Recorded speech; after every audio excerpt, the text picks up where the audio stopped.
Aquests 5 consells t'ajudaran a superar la por a la incertesa. El primer és fer visible tot allò conegut.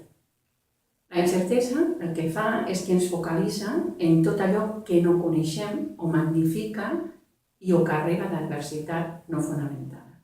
A la vegada que ignora tot allò que nosaltres coneixem. Per tant, el primer és fer visible tot allò que coneixem. Per exemple, demà aniré a treballar amb la bicicleta. Dijous aniré a dinar amb la mare. Dimecres aniré al cine amb les amigues. Dissabte passaré l'aspiradora. El segon consell és concretar quines coses no sabem d'aquest esdevenidor. Per exemple, la mare ha patit un ictus i no sabem com evolucionarà. Aquí ja hem acotat allò que no sabem. El tercer consell és refer la proporcionalitat entre allò que coneixem, que és molt gran comparat amb el que no coneixem, i d'aquesta forma, al recuperar o refer aquesta proporció, el que fem és que minvem la incertesa i la percepció de risc a lo no conegut. El quart consell és confiar en la nostra capacitat d'adaptació als canvis. Al llarg de la nostra vida, nosaltres ens hem trobat en diverses ocasions en situacions noves o en situacions imprevistes i en totes, la majoria de les vegades, ens n'hem sortit bastant bé.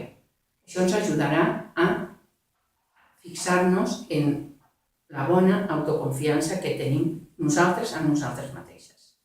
I el cinquè consell és suposar un esdevenidor favorable i reeixit. El fet que nosaltres carreguéssim d'adversitat l'esdevenidor no ens l'estalviarà. I a més, ens deixarà en pitjors condicions per a poder abordar l'imprevist que ens arribi.